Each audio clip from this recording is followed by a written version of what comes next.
Hello everyone, welcome back to my channel. অনেকদিন পর আবার তোমাদের সাথে কথা বলছি, মানে অনেকদিন পর আমি ভিডিও বানাচ্ছি। মাঝখানে তো তিশারা এসেছিল জুলাইয়ের দিকে, তো তারপর আমার জানি না কি হয়েছিল, আমি ভিডিও দিতে পারিনি। তোমরা আগের ভিডিওতে দেখেছোই যে আমি বলেছি ভিডিও দিতে পারছিলাম না, তো আমি কোনো কিছু করিনি সেরকম ভাবে, তো কোনো ব্লগও বানাই। তো তিশার ভিডিওগুলো এই ভিডিওটার পরই পোস্ট হবে, এটা আগে একদম প্রেজেন্ট ভিডিও, সেই জন্য আমি দিয়ে দিলাম আগে এই ভিডিওটা। আর যেহেতু সামনে পুজো আছে, দিদিরাও আমাকে ডাকছিল যে জামা দেওয়ার জন্য, আর ওদেরকেও মা বাবা জামা কাপড় দিত, তো সেইগুলোও আমি নিয়ে যাচ্ছিলাম। তো এখানে আমি দেখো সকাল সকাল উঠে গেছিলাম, আর এই দিন ছিল হচ্ছে 18 তারিখ, শনিবার ছিল। সকাল 4:30 নাগাদ, তখন আলো একদম ফোটেনি। তো আমি তারপরে বেরিয়ে গেছিলাম, 5:15 বাসটা ধরে নিয়েছিলাম, খুব তাড়াতাড়ি পৌঁছে গেছিলাম। আর বাস মোটামুটি ফাঁকাই ছিল। আর এখানে দেখো ফারাক্কা দিয়ে ওটা ফারাক্কা পার হচ্ছিলাম, ফারাক্কার জলগুলো দেখে মনে হচ্ছিল একদম জলে নেমে যায়। আর এখানে দেখো প্রচুর নৌকা ছিল মাছ ধরার জন্য, খুবই ভালো লাগছিল দেখতে এগুলো। আর জল তো মনে হচ্ছে একদম জলে যদি ধরতে পারতাম বা স্নান করতে পারতাম, খুবই ভালো লাগছিল। ফারাক্কা দিয়ে যখনই যাই তখনই মনে হয় যে একদম স্নান করে যাই। স্নান করে আমি কোনোদিনও স্নান করিনি, একবারও স্নান করিনি। আমি বলেছি যে একবার স্নান করতে তো অবশ্যই আসবো মাকে, কিন্তু একদম প্ল্যান হচ্ছে না আমাদের। তো যাই হোক, একদিন প্ল্যান করতে হবে অবশ্যই, মা গঙ্গার কাছে স্নান তো করতেই হবে।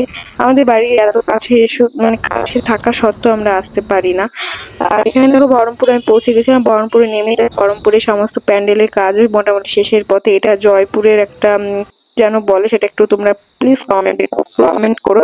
আর এখানে বিয়েদের বাড়ির গলি ঢুকে গেছিলাম, গিনির জন্য চকলেটও কিনে নিয়েছিলাম।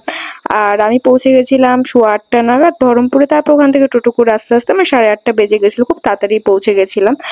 আর এখানে দেখো ভাবলাম গিনি থাকবে, কিন্তু গিনি ছিল না। গিনি পড়ছিল ম্যামের কাছে, এখানে পার্সেলটা বসেছিল। তারপর গিনি ওর ম্যামের কাছে পড়ছিল, তো ওকে একটু ডেকে নিলাম মাঝখানে। আর ওইও বুঝতে পারিনি যে এত তাড়াতাড়ি পৌঁছে যাবো। তারপরে মালদা থেকে মিষ্টি নিয়ে চলে এসেছিলাম দিদিদের জন্য, তো ওটাই দিচ্ছিলাম। আর এখানে দেখো গিনিকে একটু আদর করে নিচ্ছিলাম। আমার সোনু কি করছে? সোনু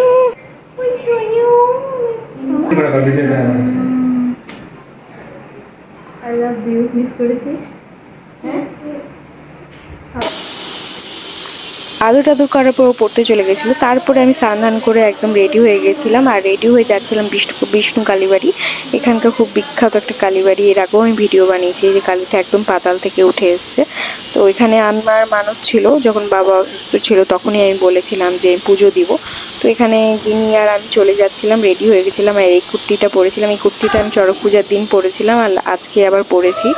আর এখানে গিনিও রেডি হয়ে গেছিল, গিনি আর আমি যাচ্ছিলাম। এর আগের বারও গিনি আর আমি যাচ্ছিলাম। আর এতক্ষণ ধরে আমি ভয়েস ওভারটা দিচ্ছিলাম। আর অনেকদিন পর ইন্ডিয়ান পরে না এত ভাল লাগছিল, বলে বোঝাতে পারবো না, কারণ আমি অনেকদিন ধরে ইন্ডিয়ান পরিনি। বল, আমরা কোথায় যাচ্ছি সোনাই? বিষ্ণু কালীবাড়ি। তো এতক্ষণ ধরে আমরা, মানে আমি তো কথা বলিনি, এতক্ষণ ধরে তোমরা ভয়েস ওভারই শুনেছো। তো যাই হোক, তো আমি এখন বিষ্ণুকালী মন্দিরে যাচ্ছি পুজো দিতে। আমার বাবা যখন অসুস্থ হয়েছিল তো তখনই বলেছিলাম যে পুজো দিব, তো তার মধ্যে আর দেওয়া হয়নি। তো এর আগের বারও আমি আর গিনি গেছিলাম দিতে পুজো, ওটা অনেকদিন আগে, তাই না গিনি? হুম। তো এবার আবার যাচ্ছি। আর ফোনটা ব্যাক ক্যামেরা দিয়ে আমি ভিডিও বানাচ্ছি। যাই হোক, তো অনেকদিন পর আজকে আমি ইন্ডিয়ান পরেছি, কুর্তিটা পরেছি, তার সাথে টিপ পরেছি। তো এতদিন ধরে তো আমি ইন্ডিয়ানই পরতাম, ওয়েস্টার্ন পরতাম, বাট তেমন করে পরতাম না। বাট অনেকদিন পর পরলাম, তো খুব ভালো লাগছে। তো যাই হোক, তো চলো মন্দিরে গিয়ে কথা হবে, ঠিক আছে? এখানে আমরা মন্দিরে পৌঁছে গেছিলাম। এখানে দেখো ডালা নিয়ে নিচ্ছিলাম। আর ডালার মধ্যে ছিল 5 রকমের ফল, ভোগ আর ফুল আর ধূপকাঠি, এটা নিয়ে নিয়েছিলাম। তো আমার বাবার নামেই দিচ্ছিলাম। আর এখানে মন্দিরের ভেতর ঢুকে গেছিলাম। মন্দিরের ভেতরে এটা দেখো সিনারিটা কত সুন্দর। আর পুজোর লাইনে দাঁড়িয়েছিলাম, অল্পক্ষণ দাঁড়াতে হয়েছিল, এখানে পুজো হয়ে যাচ্ছিল। আর মন্দিরের ভেতরে আমি কোনো শুট করিনি পুজোর সময়, বাইরে থেকে করেছিলাম। ঠাকুরটা তোমরা দর্শন করে নিও। তারপরে এখানে একটু ফটো টটো তোলার পর আমরা বেরিয়ে গেছিলাম। এখানকারই একটা ঝিল আছে পিছনে ঠাকুরেরই, তো ওখানে একটু দেখেছিলাম, ওখানে তোমরা দেখতে পাবে আগে।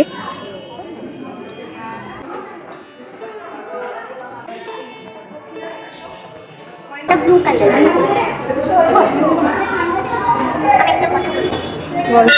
এই যে ঠাকুরটা দেখছি, এটা হলো লুচি বেরিয়েছে।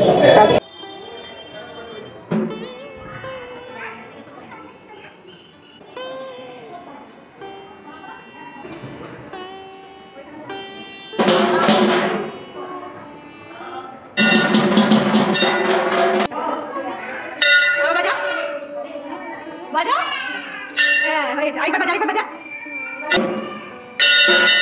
এটা হচ্ছে মন্দিরের পিছনে যে ঝিলটার কথা বললাম, এটা মন্দিরের ভেতরে পিছনে ঝিল। দেখো এখানকার এই পিছনটার বাগানটা দেখো কত সুন্দর। এখানে পিকনিকের সময় অনেকে পিকনিকও করে, আর ঝিলটা অনেকটা বড়। আর এখানে দুর্গাপূজাও হয় প্যান্ডেলটা।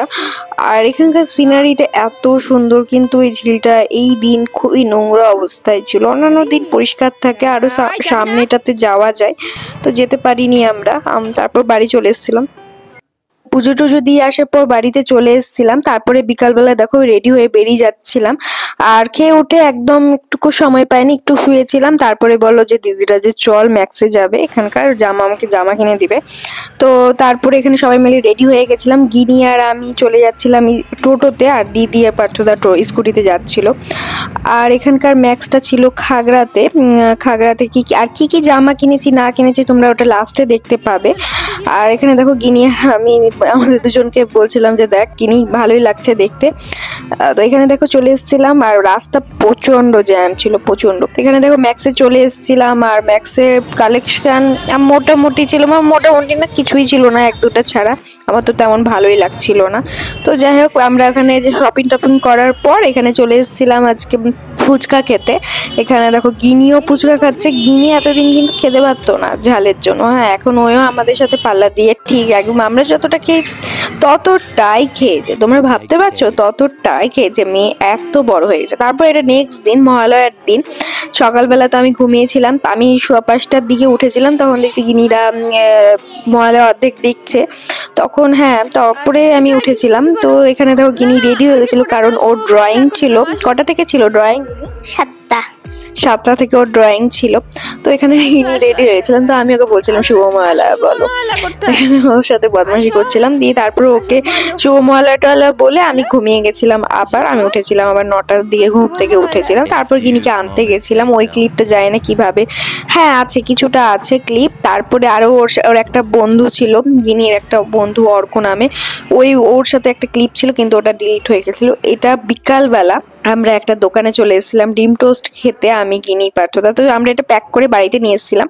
আর এটা রাতের বেলাতে আমাদের পিকনিক ছিল কয়েকজনকে নিয়ে, তো ওটাই গিনি আমি দেখাচ্ছিলাম কি কি রান্না হয়েছিল সবাই মিলে পিকনিক টিকনিক করার পর। এটা নেক্সট দিন দেখো সকালবেলা থেকে ব্লগ করিনি, এটা দুপুরের দিকে ব্লগ করেছিলাম। গিনি এখানে আমি একটা ভিডিও বানিয়েছিলাম, কিন্তু ভিডিওটা পরে দেখছি ডিলিট হয়ে গেছিল। আমরা বৃষ্টিতে ভিজে ভিডিও বানিয়েছিলাম। তাই এখানে আমার লাঞ্চ ছিল, আগের দিনের রাতেরই মাংস ছিল আর ডাল সিদ্ধ ছিল, এটাই।